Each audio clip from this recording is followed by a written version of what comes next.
Daniel capítulo 9.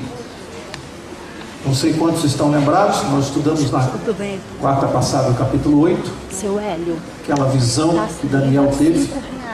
E ele termina a visão muito desorientado, preocupado, não é? Diz a Bíblia que ele chegou a adoecer. E agora, no capítulo 9, o anjo vai vir revelar para ele aquela parte da profecia que ele não compreendeu, e nós vamos ver isso essa noite com calma, não é? Quero lembrar uma coisa para vocês que me chama a atenção. Entre o capítulo 8, a visão do capítulo 8, quem se lembra o que o anjo respondeu, o que um anjo perguntou para o outro? Quanto tempo duraria o prevalecimento da mentira, o engano religioso, a farsa religiosa que a gente vem estudando, tudo aquilo que foi substituído sobre a morte de Jesus, um sistema falso de adoração. Um anjo pergunta para o outro quanto tempo aquilo ia durar. Quem se lembra qual foi a resposta do outro anjo? Quanto tempo? Quanto? 2.300 tardes e manhãs. Aí nós estudamos aqui que uma tarde e uma manhã, segundo a Bíblia, Gênesis capítulo 1, equivale a quê? Uma tarde, uma manhã e um dia, literal. Tá? Quando a Bíblia usa a expressão no contexto, dá para ver dia literal, é dia literal mesmo, é um dia. Uma tarde e uma manhã é um dia. Agora, quando o contexto é profético, como é o caso do livro de Daniel e o livro de Apocalipse, quando a Bíblia fala em um dia, em profecia, equivale a quanto? Um ano. E aqui nós estávamos num capítulo em que Daniel estava falando em símbolos proféticos. Ou alguém já viu um leopardo com 4 asas? Você já viu um leão também voando sem tocar no chão? Alguém já viu isso? Portanto, são símbolos. Da mesma maneira, as 2.300 tardes e manhãs só pode ser um símbolo. Portanto, são 2.300 anos. Isso nós vimos na quarta-feira passada, tá? Estou explicando aqui rapidamente, só que é uma recapitulação. Quando o anjo deu essa resposta um para o outro, e Daniel ouviu a resposta, diz a Bíblia que ele ficou quase que doente, porque na mente dele, ele tinha uma preocupação, que nós falamos aqui na quarta. Quanto tempo o povo dele, qual era o povo de Daniel? Qual era o povo de Daniel? Povo judeu.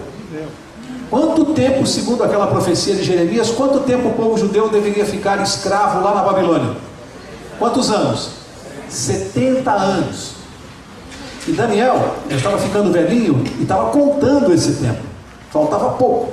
De repente ele ouve um anjo dizer para o outro que a mentira ainda ia prevalecer no mundo durante 2.300 anos. Você acha que ele ficou tranquilo, contente? Ele começou a não entender exatamente o que é que estava acontecendo. 70 anos para o povo judeu ser liberto do cativeiro, faltava pouco. De repente mais 2.300 anos e ele não conseguia compreender isso exatamente o que significava. Entre a visão do capítulo 8 e a do capítulo 9 que nós vamos estudar hoje, passaram-se 13 anos. Por que eu estou enfatizando isso? Porque durante 13 anos Daniel ficou orando a Deus, pedindo uma explicação para essa visão. 13 anos, é pouca coisa 13 anos? Olha, eu sou adventista há 13 anos exatamente. Portanto, todo o tempo que eu estou na igreja foi o tempo que Daniel orou para encontrar uma resposta de Deus para aquela visão. E às vezes nós somos apressados e queremos respostas imediatas para as nossas orações. E Daniel esperou 13 anos pela resposta de Deus. Veja como nós somos apressados. Significa que, vamos ler o primeiro verso, e aí nós vamos já entrar no contexto do que eu quero explicar. Daniel 9, versos 1 e 2. Diz assim: no primeiro ano de Dario, filho de Assuero, da linhagem dos Medos, o qual foi constituído rei sobre o reino dos caldeus, no primeiro ano do seu reinado, eu, Daniel, entendi pelos livros que o número de anos de que falara o Senhor ao profeta Jeremias, que haviam de durar as assolações de Jerusalém, era de 70 anos. Ou seja, diz aqui que no primeiro ano do rei Dario, aqui fica fácil entender a data, porque exatamente no ano em que caiu a Babilônia. A Babilônia mandou no mundo de 605 a.C. até 539 a.C. Portanto, se aqui fala que é o primeiro ano de Dario, já dos Medo-Persas, A Babilônia tinha caído, já estava no primeiro ano do governo de Dario. Portanto, que ano é esse? Ano 539 a.C. Tem uma data aqui. Daniel devia ter aqui aproximadamente entre 83 e 84 anos de idade. E aqui logo de cara diz que a preocupação dele estava voltada com aquela questão dos 70 anos. Por quê? Porque como ele saiu cativo da Babilônia no ano 605, e aqui nós estamos no ano 539, se você fizer a conta vai dar alguma coisa em torno de uns 67, 68 anos que ele estava cativo. Como a profecia de Jeremias falava em 70 anos, o que se passava pela cabeça dele? Faltavam 2 anos, ou menos do que isso, para que o povo de Israel fosse liberto. E ele estava com isso na mente. É assim que começa o relato da profecia do capítulo 9. A preocupação de Daniel com essa questão. Aqui fala no primeiro ano de Dario. Diz que ele entendeu por onde? O que está escrito na sua Bíblia? Entendi pelos livros. Entendi pelos livros. Que livros eram estes? Os livros proféticos, especialmente o de Jeremias, que era o que revelava essa profecia. O que eu tiro para a minha vida disso aqui? Eu vivo insistindo que esse estudo dos livros proféticos, Daniel e Apocalipse, esse estudo tem um objetivo claro: é nós extrairmos o que nós podemos utilizar na nossa vida do que está aqui. Não é só conhecimento histórico ou profético. O que isso aqui tem a ver comigo? É por isso que em cada verso eu procuro aplicar para a minha vida. O que eu tiro disso aqui? Lembra-se? Dario. O que aconteceu? Já estudamos aqui, quando Dario foi eleito não, ele era o imperador, pela força, pela guerra, ele dominou a Babilônia. O que ele fez com Daniel? Quem se lembra? Primeiro-ministro. Lembram-se? Ele elegeu o presidente e colocou Daniel como conselheiro dos presidentes. Estudamos aqui isso. Ele era o primeiro-ministro. E diz aqui que ele entendeu pelos livros, enquanto ele acumulava uma função das mais importantes do governo, a de primeiro-ministro, se não a mais importante, abaixo do rei. O que ele nunca deixou de fazer? Estudar a Bíblia. Você percebe o que eu tiro para a minha vida? O que você tira para a sua? Às vezes eu ouço gente dizendo assim: Mauro, mas eu não tenho tempo, não consigo, não dá tempo. Ele tinha tempo. Por quê? Porque nós só arranjamos tempo para aquilo que é importante para nós. Então, quando eu digo assim, não tive tempo de estudar, de ler a Bíblia, eu estou fazendo uma declaração muito grave. Eu estou dizendo assim: olha, Deus não é tão importante para mim, porque eu tenho outras coisas mais importantes. Isso é grave. Eu tenho outras coisas que me tomam tempo, porque Deus não é tão importante. E Daniel demonstrava aqui que, apesar de ter uma função extremamente importante, ele tinha tempo para ler a Bíblia e orar todos os dias, 3 vezes por dia, como nós já estudamos. Testemunho e exemplo para cada um de nós que aqui estamos essa noite. Verso 3: Voltei o rosto ao Senhor Deus para o buscar com oração e súplicas, com jejum, pano de saco e cinza. Aqui era um hábito deles da época, de orar dessa maneira, uma maneira de contrição, de bastante reverência na oração.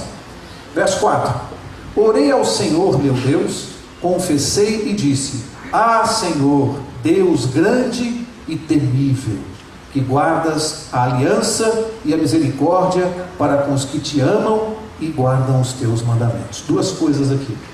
Primeiro, era um homem de oração. E no outro capítulo nós vimos que ele orava 3 vezes ao dia, pelo menos. As 3 vezes são mencionadas expressamente, mas eu creio até que ele orava mais do que isso, 3 vezes ao dia. E aqui na oração ele dirige o seu olhar para Deus, eleva a mente, a cabeça para Deus, e diz assim: Deus grande e temível. Sabe o que eu estava pensando? Engraçado que lendo esse verso me veio uma coisa aqui à cabeça. Nós estamos vivendo num tempo onde é muito comum ouvirmos pessoas dizendo assim: ó, ah, eu falei com o cara lá de cima. Daniel, um homem de Deus, um servo de Deus, mostrava reverência ao se dirigir ao Senhor. Deus grande e temível. Todos os grandes homens da Bíblia, os grandes profetas, vai ler lá como é que eles se dirigiam, como é que citavam o nome de Deus, com que reverência. Que hoje encontramos pessoas dizendo assim: ah, o cara lá de cima. Quanto maior intimidade com Deus, mais reverência. Pouca intimidade, pouca reverência e pouco respeito. Pessoas que se referem assim a Deus não têm nenhuma intimidade com Ele, não o conhecem, caso contrário não o tratariam desta maneira. Isso é ofensivo a Deus, e Daniel mostra reverência e respeito. Verso 5: temos pecado. Olha a oração dele, olha o que ele está dizendo na oração. Agora do verso 5 até o verso, acho que 19, nós vamos ler toda a oração de Daniel, e eu quero fazer aqui, antes de ler, uma observação. Esta oração do capítulo 9 de Daniel é seguramente uma das mais lindas orações registradas em toda a Bíblia. Ela é tão importante, eu vou ter que fazer uma leitura aqui superficial, porque não dá tempo, porque nós temos que chegar ali na profecia. Mas ela é tão importante que eu recomendo a você, leia em casa essa oração várias vezes. Várias vezes. Quando você tiver um problema, quiser orar, quiser pedir alguma coisa a Deus, veja como Daniel orou. Olha o que contém a oração dele, olha como ele se comporta, os pedidos que ele faz, que tipo de confissão ele faz, que tipo de intercessão ele faz, para que você veja que exemplo para nós, que exemplo de oração. Uma das mais bonitas e poderosas orações de toda a Bíblia. Daniel capítulo 9. Marque isso na sua Bíblia para você se lembrar em momentos de necessidade. A oração de Daniel capítulo 9. Eu vou começar aqui, ele começou a orar no verso 4, verso 5, olha o que ele começa dizendo: temos pecado e cometido iniquidades, procedemos perversamente e fomos rebeldes, apartando-nos dos teus mandamentos e dos teus juízos, e não demos ouvidos aos teus servos os profetas, que em teu nome falaram aos nossos reis, nossos príncipes e nossos pais, como também a todo o povo da terra. Olha só, para aqui um pouquinho na oração, que eu preciso dizer uma coisa aqui. A Bíblia não registra claramente, pelo menos não consta da Bíblia, nenhum pecado de Daniel. Mas aqui nesta oração, ele diz: temos pecado. Sabe, na oração ele se coloca ao lado do seu povo, que ele amava tanto, como intercessor, e ele se coloca na mesma posição. É lógico que Daniel tinha pecados, é claro, porque a Bíblia diz que todos pecaram, exceto Jesus. Só essa declaração é suficiente para saber que ele tinha pecados. Talvez não grandes pecados, não pecados registrados aqui na Bíblia, mas tinha certamente pecados. Só que aqui na intercessão, ele se coloca na mesma posição do povo e humildemente começa a interceder como líder deste povo. Ou seja, ele agiu como o próprio Moisés, também quando intercedeu pelo povo junto a Deus, o povo de Israel, também se colocou quase que num confronto pessoal com Deus, né? E há um momento assim, no registro, que ele diz assim: se o Senhor não perdoar esse povo, pode também retirar o meu nome do livro que o Senhor escreveu. Sabe, como se ele estivesse assim, numa controvérsia com Deus, mas Deus percebeu o amor dele por aquelas pessoas. Ele estava defendendo o seu povo, pedindo a Deus misericórdia pelo seu povo. É assim que são os verdadeiros líderes espirituais. E aqui ele age como um verdadeiro líder espiritual, intercedendo pelo povo de Israel e confessando que tudo o que estava acontecendo para aquele povo durante todo o período do cativeiro, ele disse aqui o motivo. Qual foi? Se afastaram dos mandamentos de Deus e colheram as consequências. E colheram as consequências. E Daniel entendeu claramente isso. O que o povo de Israel tem a ver conosco? Será que quando nós nos afastamos dos mandamentos de Deus, dos caminhos do Senhor, será que também sobrevém para nós anos de cativeiro, de escravidão do pecado, anos de sofrimento, de dor? Será que sobrevém também? O que vocês acham? Aqui, a lição para nós. Tem um custo isso. O afastamento dos caminhos de Deus tem um custo. E Daniel está intercedendo pelo povo claramente nesse sentido. Outro detalhe, amigos. Outro detalhe. Todo aquele que se põe de joelhos em oração deve, antes de tudo, confessar, como Daniel fez aqui, os seus pecados. Não assim, olha, Senhor, eu confesso os meus pecados. Não, não. Quais pecados? Quais são? Identifica, diz para Deus. Fala claramente, faça um exame de consciência, identifique claramente na sua vida o que é que está te afastando de Deus. Quais são esses pecados? Dê nome aos bois. Sabe por quê? Porque a Bíblia é clara no seguinte sentido: todo aquele que se coloca em oração e mantém os pecados na sua vida, essa oração não tem poder. O pecado não confessado retira o poder da oração. Por isso que é preciso na oração confessar, admitir os pecados, para que ela tenha poder.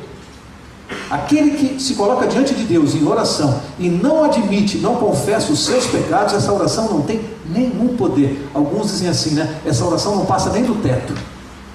Quanto mais chegar no céu, não passa nem do teto. E o que Daniel faz aqui, ele de cara já ensina isso para nós. Ele começa confessando os pecados, para que diante de Deus essa oração possa ter todo o poder. Isso é lição para nós também. Verso 7. Agora eu vou ler do 7 ao 14. Diz assim: olha a oração, ele continua orando. A ti, ó Senhor, pertence a justiça, mas a nós o corar de vergonha, como hoje se vê.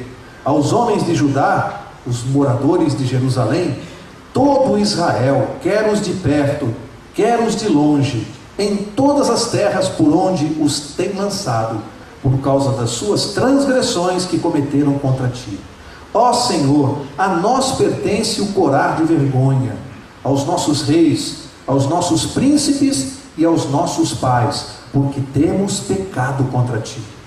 Ao Senhor nosso Deus pertence a misericórdia e o perdão, pois nos temos rebelado contra ele e não obedecemos à voz do Senhor nosso Deus, para andarmos nas suas leis que nos deu por intermédio dos seus servos, os profetas. Sim, todo o Israel transgrediu a tua lei, desviando-se para não obedecer à tua voz.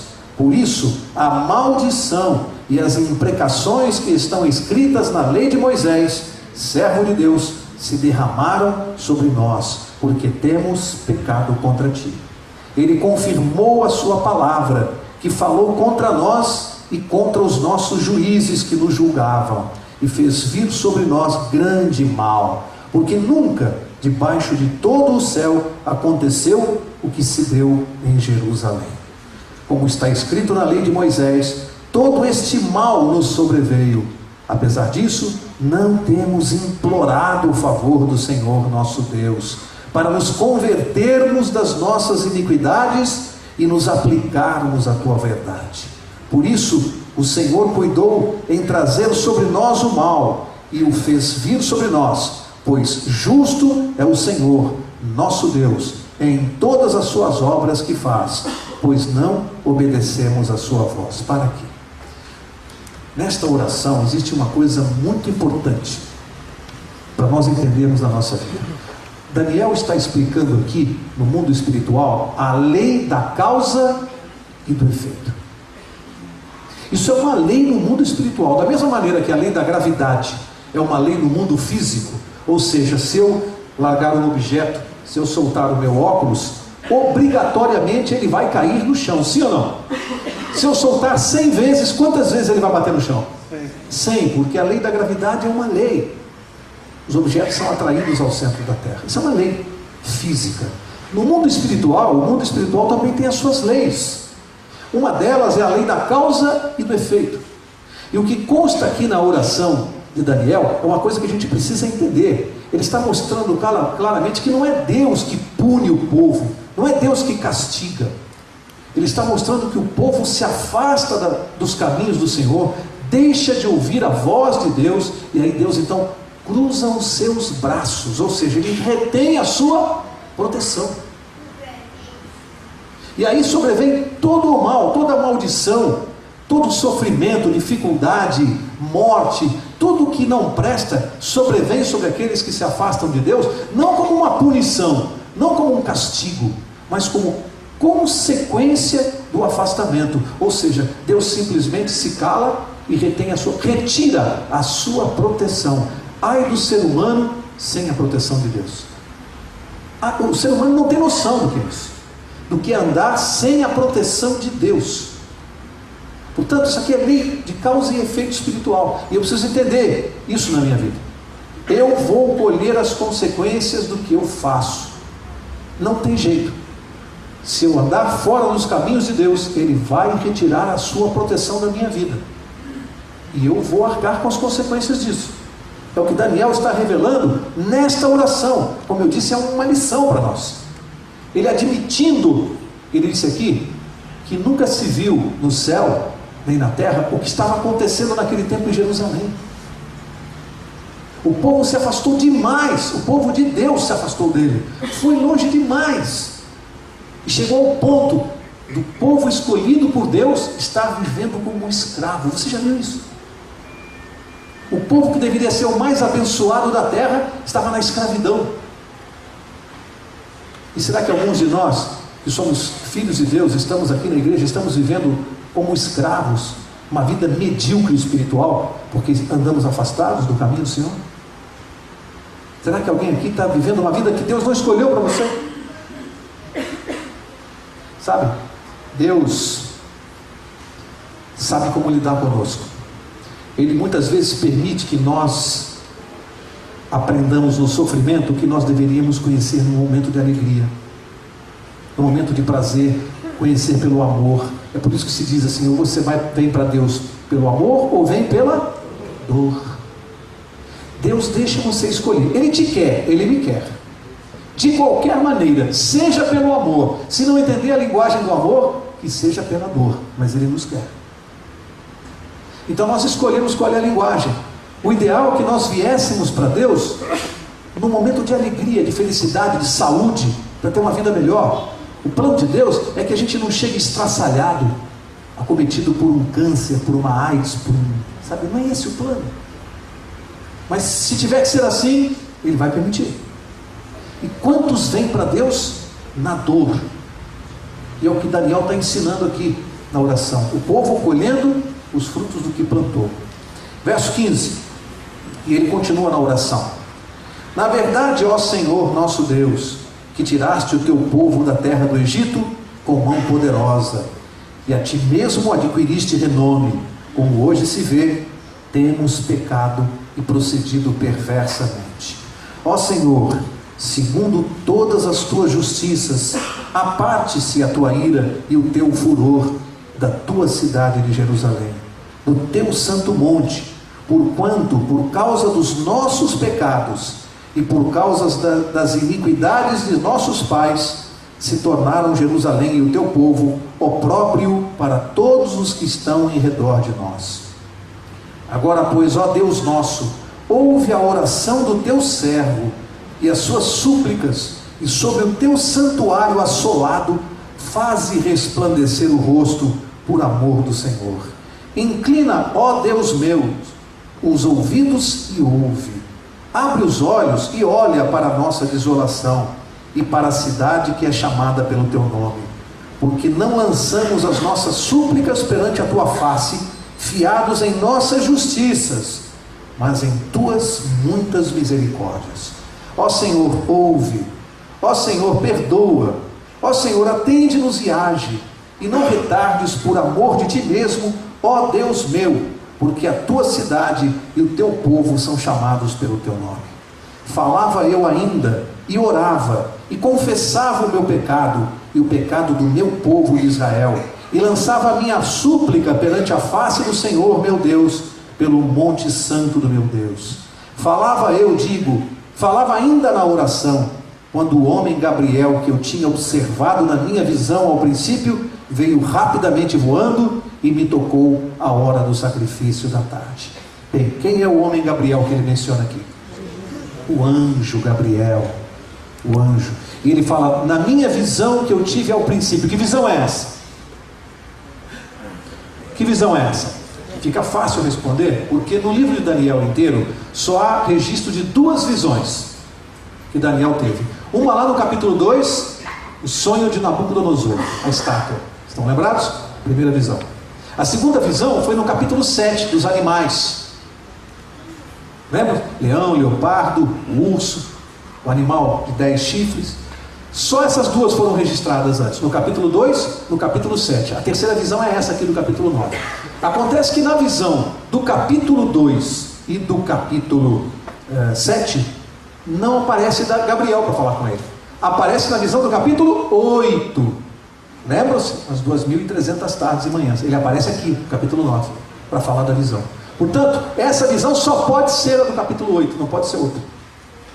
Não tem como. Tem que ser a do capítulo 8. Até porque, o que aconteceu com ele quando teve a visão? Ele adoeceu e não conseguiu entender completamente a visão. Ele entendeu uma parte dela. Então, vem o anjo para fazer o quê? Vamos ler. Verso 22. Ele queria instruir-me. Falou comigo e disse: Daniel, agora saí para fazer-te entender o sentido. Sabe o que eu gosto nesse verso aqui? É que Gabriel diz assim, presta bem atenção. Agora saí, de onde ele estava? Do céu. Para fazer-te entender o sentido. Por que ele fala agora?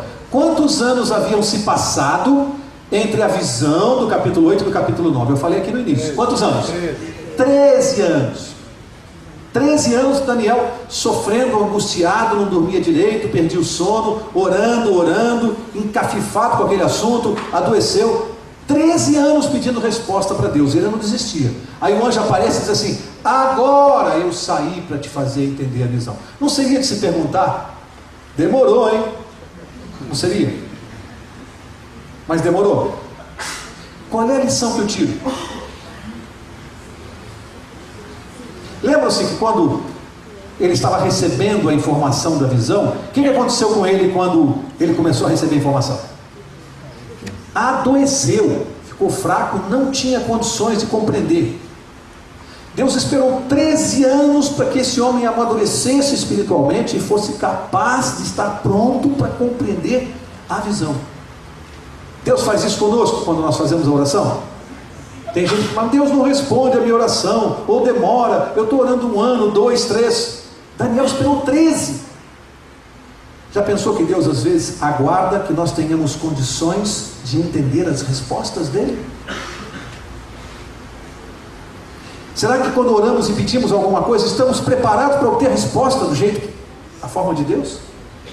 Como Deus sabe que em muitos casos não estamos preparados, Ele espera que o tempo correto chegue para responder, no momento que nós tenhamos condições de entender a resposta, que nem sempre vem de acordo com a nossa vontade. Complicado, né? Complicado. Tem gente que ora e quer a resposta de acordo com a sua própria vontade. E quando a resposta vem diferente, não aceita. Às vezes briga com Deus, às vezes se afasta de Deus, às vezes vai embora.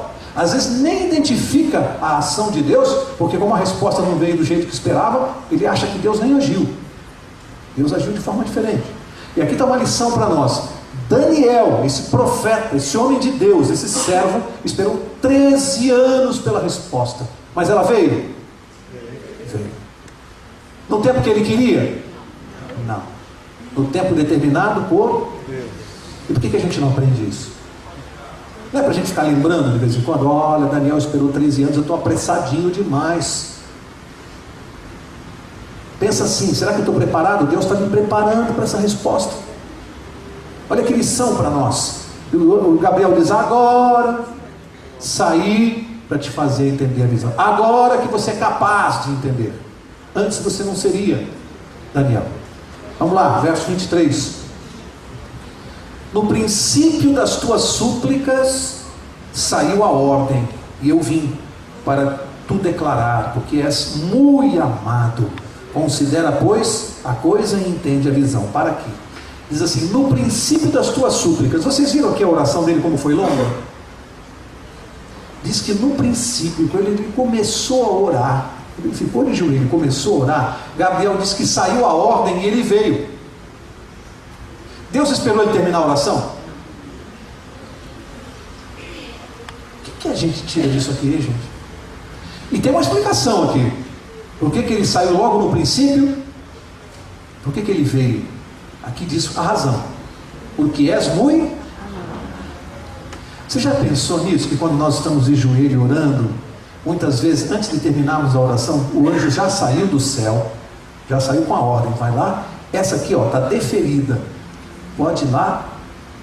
Você nem terminou de orar e o anjo já saiu, e a gente está orando ali, sabe por quê? Porque Deus está dizendo assim, sabe por quê? Porque você é muito amado, te amo tanto, você é tão bem quisto, por mais que você pise na bola de vez em quando, Deus não fala assim para a gente, viu? Deus não fala isso, Ele não joga os nossos pecados no nosso rosto, por mais que nós pisemos na bola, né? Deus sempre acha que nós somos os filhos queridos e amados. Já viu o pai com criança pequena? Já viu o pai achar feio o filho? Pode fazer uma besteira, pode fazer o que quiser de coisa errada, o pai sempre está assim, que coisa linda que meu filho. Pode fazer o que quiser. Deus, nós somos assim para Deus. Então, na hora que você começou a orar, saiu a ordem. Então tenta realizar isso aqui. Imagina, ele de joelhos, Deus olha para Gabriel e diz assim, vai lá e responde. E ele lá orando, e o anjo está viajando. Já pensou que muitas vezes nós estamos de joelhos e o anjo está viajando? Que poder nós temos nas mãos e não usamos. E não usamos a oração. O anjo já está viajando, já vem vindo para cumprir a ordem. O que o anjo vem fazer? Considera, pois, a coisa e entende a visão. Qual é a visão? Já falamos, lembra-se? No capítulo 8 ele tinha entendido o que representava o carneiro. Ele disse, o que o carneiro representava? Medo. Está escrito na Bíblia. O bode, o que representava? Grécia. Bode é Grécia. O chifre pequeno, o que representava?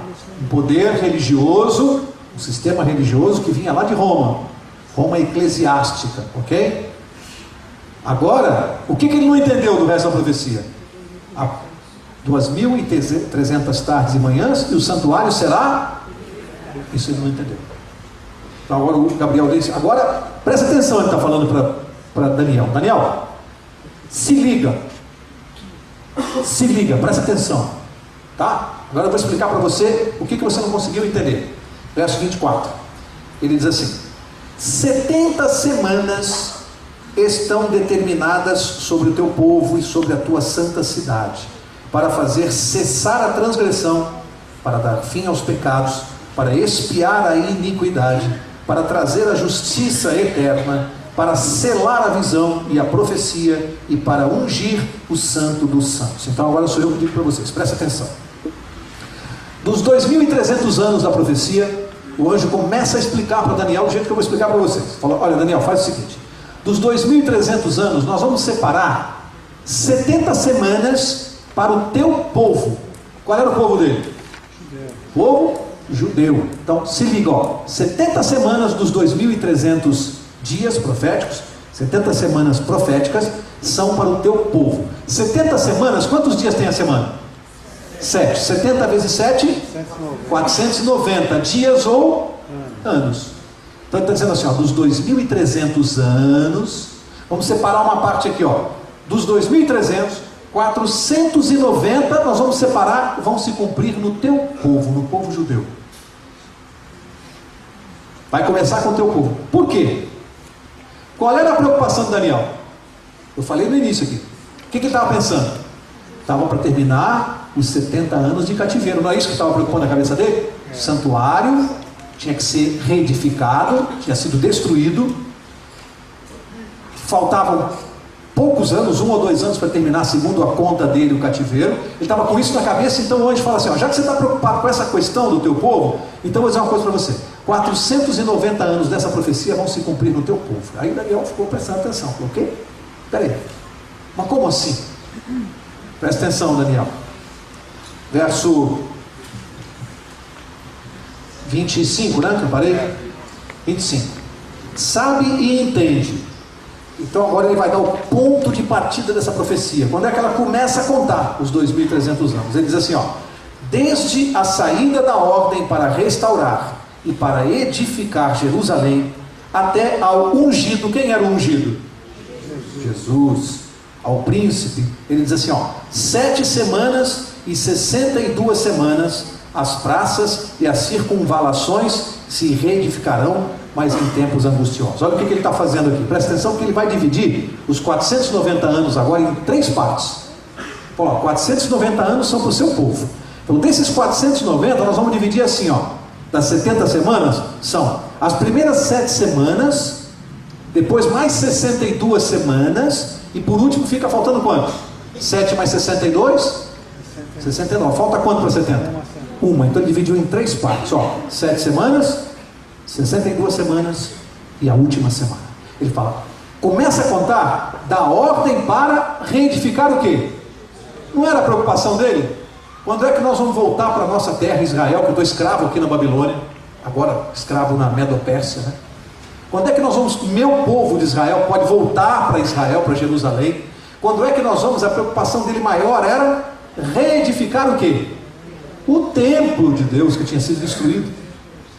Então o anjo começa a dizer, bom, já que a tua preocupação é essa, vamos fazer o seguinte, a profecia vai começar a contar quando sair uma lei, um decreto, dizendo que o povo de Israel pode voltar para a sua nação, lá para Jerusalém, e pode reedificar o templo. Então você aguarda na história até acontecer isso. Que ano nós estávamos aqui, quando o anjo estava conversando com Gabriel? Nós vimos no início do estudo, o primeiro ano de Dario, ano 539. Aí você vai lá na história, quando é que a Bíblia registra que saiu o decreto determinando que o povo de Israel podia voltar para Jerusalém e reedificar o seu templo? Quando? A Bíblia registra isso lá no livro de Esdras, capítulo 7. Não precisa procurar agora, que você pode ver depois em casa. Esdras 7, no verso 12 em diante, tem lá todo o decreto. Na verdade, haviam saído 3 decretos, mas o último, esse de Artaxerxes, foi o que determinou ou permitiu que o povo podia voltar e voltar ao seu culto de adoração normal. É daí que conta. Que ano foi esse? 457 antes de Cristo. Então a profecia dispara daqui, ó, o reloginho. 457 antes de Cristo saiu o decreto. E o anjo tinha dito, pode tirar, pastor, por favor. Só que não tira muito, eu também não vejo, né? Tá bom. Vamos aqui então. Pastor tirou minha muleta, então vai na memória agora, tá? Pastor, quer ver se eu estudei, né, pastor? 457 a.C. sai então a ordem para reedificar Jerusalém. Então daqui começa a contar o quê? Quantos anos?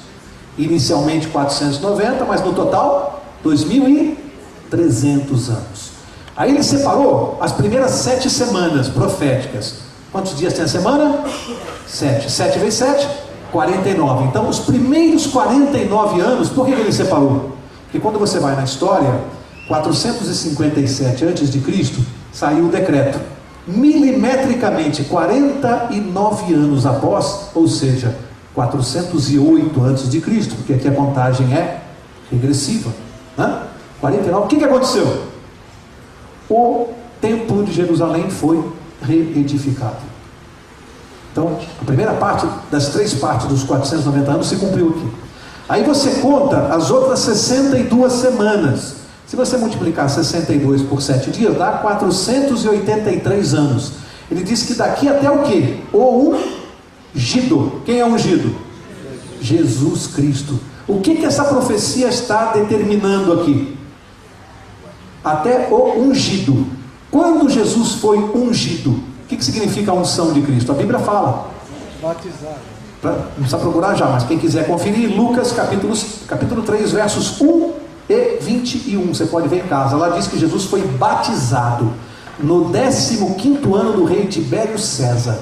15º ano do reinado dele. Se você for procurar lá na história, ele começou a reinar no ano 12 depois de Cristo. Você soma mais 15 anos, o ano 27.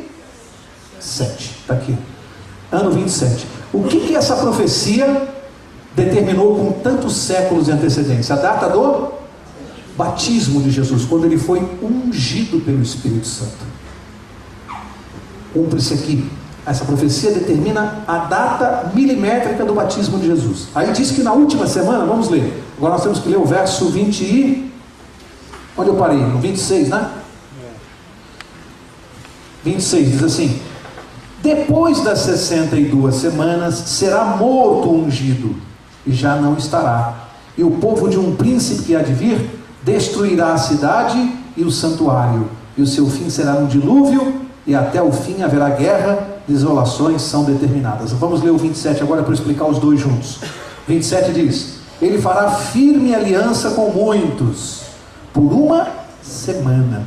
Na metade da semana fará cessar o sacrifício e a oferta de manjares. Sobre a asa das abominações virá o assolador, até que a destruição que está determinada se derrame sobre ele. O que aconteceria na última semana profética? Última semana que equivale a 7 anos. Jesus é batizado no ano 27. Diz que na última semana, na metade da semana, quanto é metade de 7 anos? 3 anos e meio. Jesus foi batizado no ano 27, tá? No outono. Conta 3 anos, o outono, vamos dizer mês de setembro, outubro do ano 27. 3 anos, vamos dar em que mês? Setembro, outubro do ano 30. 3 anos, 27 mais 3, 30. Mas são 3 anos? São 3 anos e... Aí você chega na primavera de que ano? 31. Ano 31. O que a Bíblia diz que aconteceria? O ungido faria cessar os sacrifícios. Quando é que cessaram aqueles sacrifícios de cordeiros, a oferta de animais? Quando é que cessaram? Quando Jesus, o Cordeiro de Deus que tira o pecado do mundo, morreu na cruz. Diz a Bíblia que nesse momento, o que aconteceu com o véu do templo? Rasgou? Eu quero ver quem lembra. O véu, não vale o pastor, não vale os pastores, mas isso é importante. O véu do templo, quem se lembra, ele rasgou de baixo para cima ou de cima para baixo? Cima para baixo. Por quê, hein? Podia ter rasgado de baixo para cima. Por que rasgou de cima para baixo?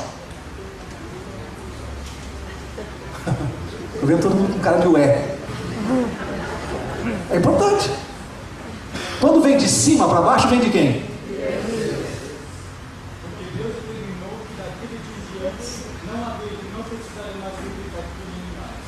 Isto, Deus determinou que da morte de Jesus em diante não haveria mais necessidade de sacrifício do cordeiro. Por quê?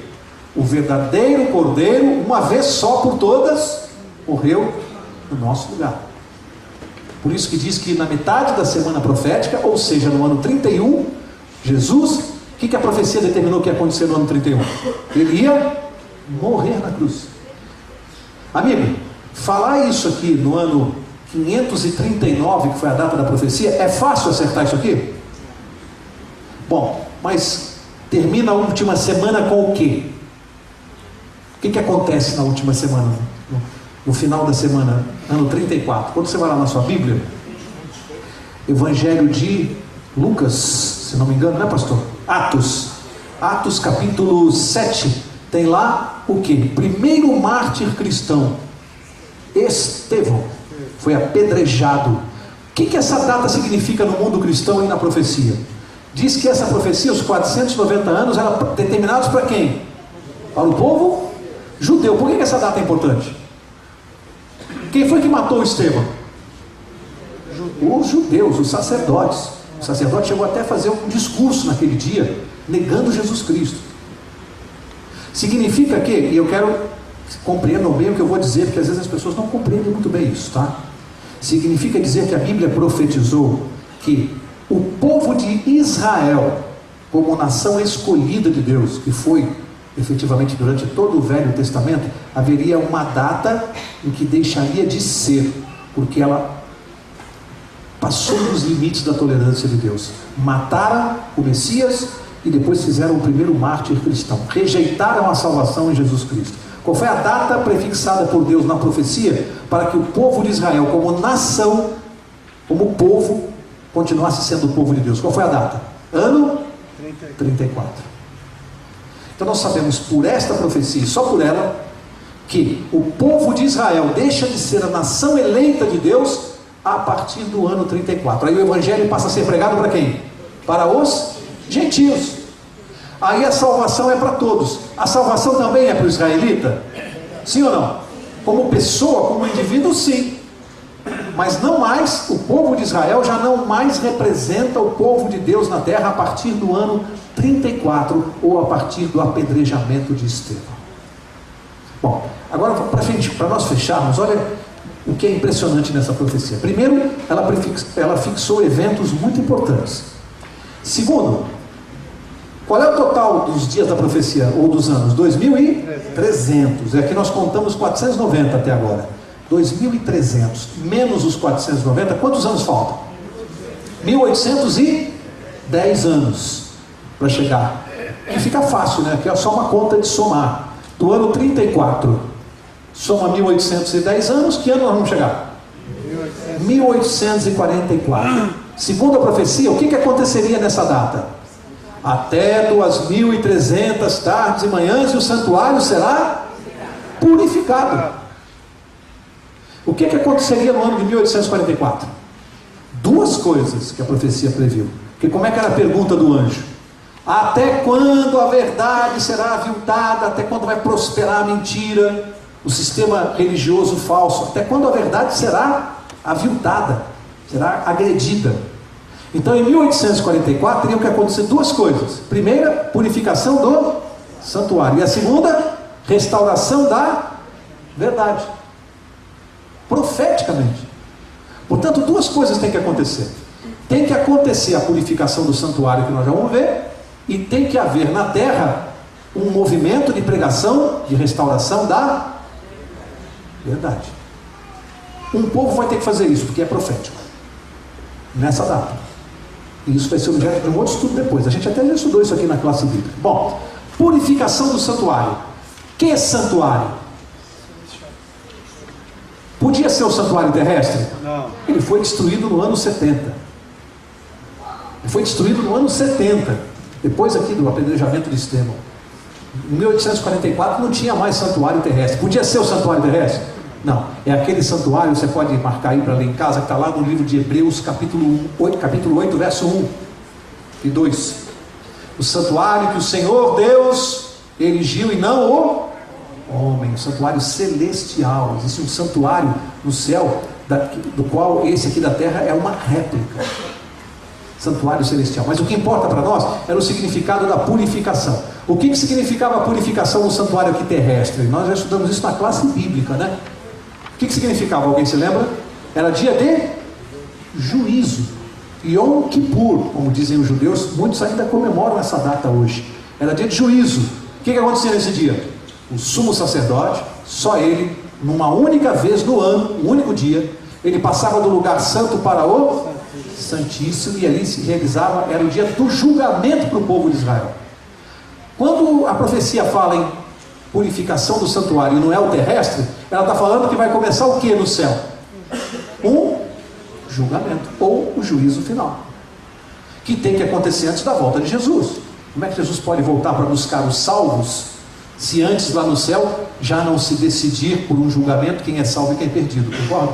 Ele já sabe, ele vem já para buscar quem é salvo. Isso acontece nesse julgamento que começou no ano de 1840.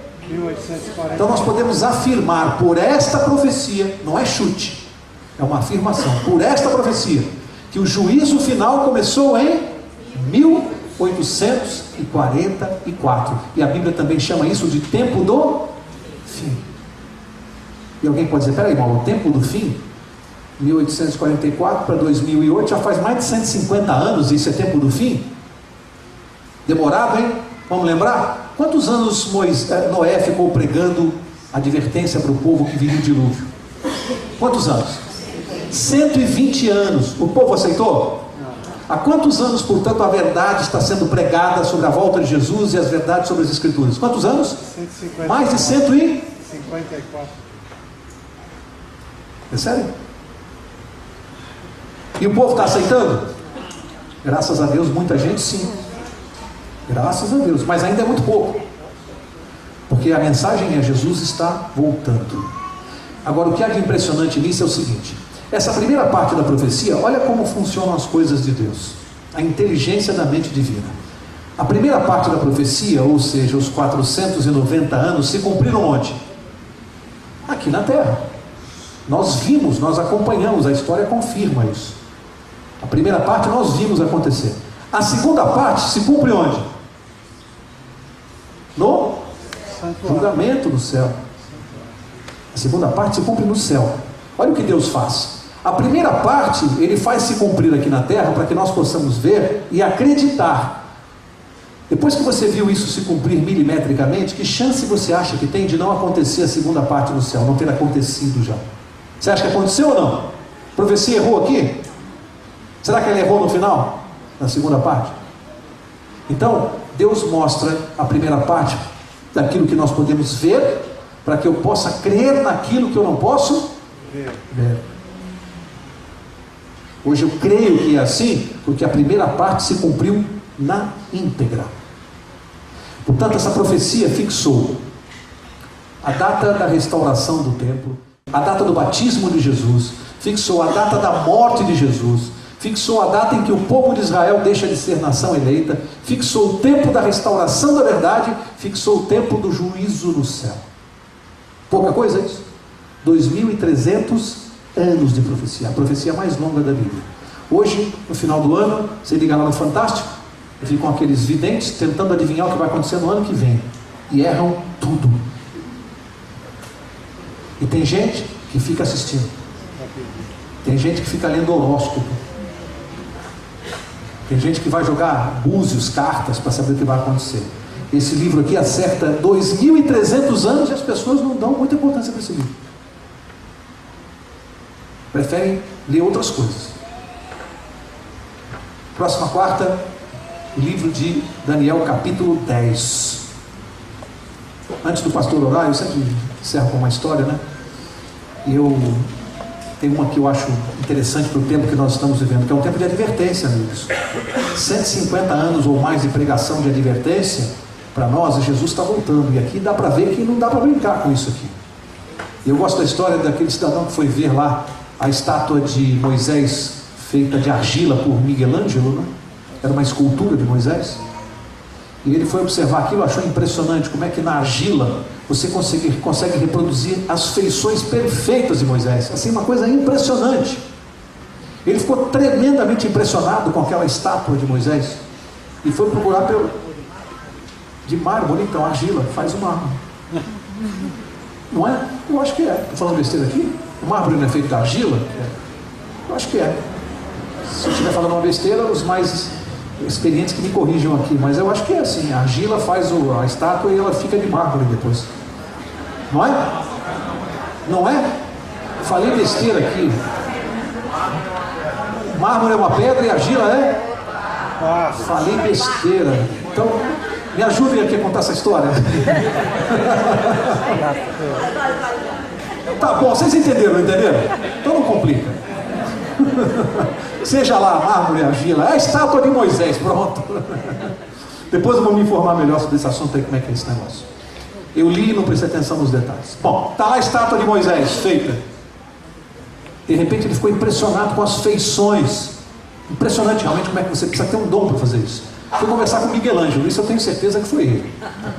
Não tenho dúvida. Miguel Ângelo. Foi perguntar para ele como é que ele conseguiu fazer. Falou, olha, deve ter sido uma coisa, eu acho impressionante esse dom que você tem. É muito difícil fazer isso, não é? E Miguel Ângelo falou assim, não acho. Você não acha difícil reproduzir as feições de uma pessoa dessa maneira? Ele disse, não. Falei, olha, para mim é muito simples. Eu pego, vou formando um boneco. Depois eu vou tirando do boneco tudo o que não se parece com Moisés. E só deixo no boneco o que se parece com Moisés. Não é fácil? Alguém está olhando para mim e pensando, tá bom, Mauro, e o que eu tenho a ver com isso? Na nossa vida, a partir desse tempo aqui de pregação, no tempo que nós estamos vivendo, nós temos que ir tirando de nós tudo o que não se parece com Jesus. Tudo que não parece com Jesus a gente tem que tirar e deixar só o que parece com Jesus. E aí você vai ver que nós vamos encontrá-lo lá no céu, nas nuvens para ir para o céu. É isso. Para fazer isso, eu preciso de quem? Dele. Quem tira de mim o que não se parece com ele, é ele. Ele é o escultor. Ele tira, eu só tenho que autorizar, eu só tenho que me relacionar com ele. Então todos os dias nós temos que orar assim, Senhor, tira de mim o que não se parece com o Senhor. Que Deus nos abençoe. Vou pedir ao pastor para fazer isso agora, pastor, que o Senhor nos coloque em oração e que efetivamente Jesus Cristo possa remover de cada um de nós aquilo que não se parece com Ele. Vamos ficar de pé.